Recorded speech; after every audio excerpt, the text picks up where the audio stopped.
ఓం నమో భగవతే వాసుదేవాయ. వైశాఖ మహాపురాణం 13వ అధ్యాయం. నారాయణం నమస్కృత్య నరం చైవ నరోత్తమం దేవీం సరస్వతిం వ్యాసం తతో జయముదీరయాత్.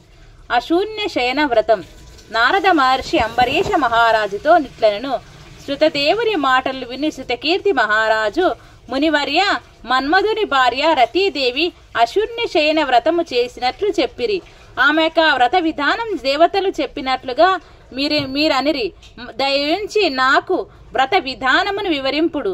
ఆ వ్రతమును చేయవలసిన దానము, పూజనము, ఫలము మున్నగు వాన్ని కూడా చెప్పగోరుదునని అడిగాను. అప్పుడు శృతదేవుడు, మహారాజా వినుము. అశూన్య శయనము వ్రతము సర్వ పాపమును పోగొట్టును. ఈ వ్రతమును శ్రీమన్నారాయణుడు లక్ష్మీదేవికి చెప్పెను. ఈ వ్రతము నాచరించినచో నీలమేఘశ్యాముడగు విష్ణువు లక్ష్మీ సమేతముగా ప్రసన్నుడై సర్వ పాపాలను పోగొట్టి సర్వ శుభములనిచ్చును. ఈ వ్రతము నాచరించి గృహస్థ ధర్మములు పాటించిన వారు సఫలమైన గృహస్థ జీవనమును గడిపి సర్వ సంపదలను అందురు. అట్లు చెయ్యని వానికి శుభమెట్లు కలుగును. శ్రావణ మాసమున శుద్ధ విధి యందు వ్రతము ఆచరింపవలను. ఈ వ్రతం నాచరించు వారు 4 మాసములను హవిష్యాన్నమునే పాయసమునే భుజింపవలయను. పరాణధీనములు లక్ష్మీ సమేతుడగు శ్రీ మహావిష్ణువు నర్చించి చతుర్విధ భక్షాములను వండి నివేదన చేయవలను. కుటుంబము గల సద్బ్రాహ్మణుని పూజించి వానికి చతుర్విధ భక్షములను వాయనమియ్యవలెను. బంగారు, వెండి, లక్ష్మీనారాయణ ప్రతిమను చేయించి పట్టు వస్త్రములు, తులసి మాలికలు మున్నగు సుగంధ వస్త్రములతో పూజింపవలెను. శయ్యదానమును, వస్త్రదానములు చేసి బ్రాహ్మణ భోజనమును పండితుల పూజ చేయవలెను. ఈ విధముగా శ్రావణ మాసం మొదలు 4 మాసములు విష్ణువులు లక్ష్మీ సమేతముగా పూజింపవలెను. తరువాత మార్గశిరము, పుష్యము, మాఘము, పాల్గొనం అను మాసములందును లక్ష్మీ సమేతుడగు శ్రీమన్నారాయణ పూజింపవలను. తరువాత చైత్రము, వైశాఖము, జ్యేష్ఠము, ఆషాఢం అను మాసములందు శ్రీవారిని రుక్మిణీ సమేతముగా ఎర్రని పుష్పములతో పూజింపవలెను. భూదేవి సహితముడు సనందనాది ముని సంస్థుతుడు పరిశుద్ధుడుగు శ్రీ మహావిష్ణువు నర్చింపవలెను. ఈ విధముగా చేసి ఆషాఢ శుద్ధ విధియందు ముగించి అష్టాక్షరి మంత్రముచే హోమము చేయవలెను. మార్గమున మున్నగు 4 మాసముల పారాయణ యందు విష్ణు గాయత్రిచే హోమము చేయవలెను. చైత్రాది చతుర్మాస్యముల యందు పురుష సూక్త మంత్రములచే హోమము చేయవలెను. పంచామృతములను, పాయసమును, నేతితో వండిన బూరెలను నివేదింపవలెను.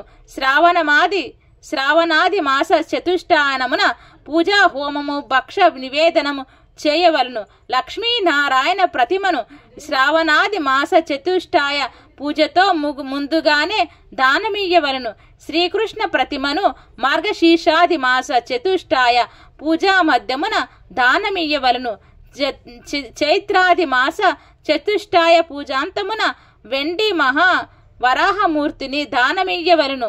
అప్పుడు కేశవాది 12 నామములతో 12 మంది బ్రాహ్మణులకు యథాశక్తిగా వస్త్రాలంకారములను దక్షిణతో నీయవలెను. నేతితో వండిన బూరెలు ఒక్కొక్కరికి 12 చొప్పున దానమియ్యవలను.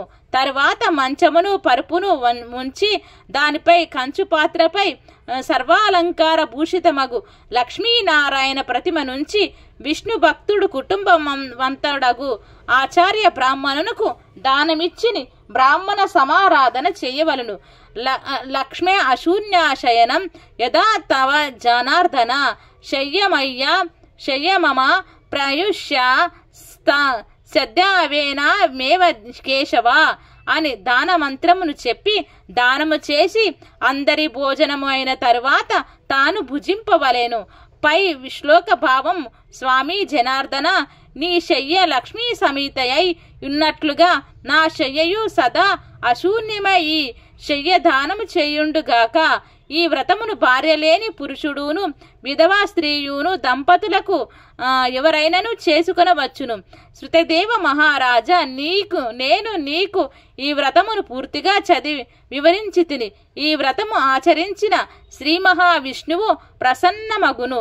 ఆయన అనుగ్రహమునంది జనులందరూను ఆయురారోగ్యాలతో భోగభాగ్యాలతో శుభ లాభములతో సంతుష్టులై ఉందురు. కావున యథాశక్తిగా భక్తి శ్రద్ధలతో ఈ వ్రతం ఆచరించి భగవదానుగ్రహము పొందవలెను. భగవదానుగ్రహం ముక్తియు సులభమగును. మహారాజా, నీవడిగిన అశూన్య శయన వ్రతమును వివరించి తిని. నీకు మరేమీ చెప్పవలేను అని శృతదేవ మహాముని శృతకీర్తి మహారాజుతో అననెను. శృతకీర్తి మహారాజు మహాముని వైశాఖ మాస ఛత్రదానము చేసిన వచ్చు పుణ్యము వివరింపుము. శుభకరములై వైశాఖ మాస వ్రతాంగ విధానములెంత విన్నను నాకు తృప్తి కలుగుటలేదు అని అడిగను. వైశాఖ మహాపురాణం 13వ అధ్యాయం సంపూర్ణం.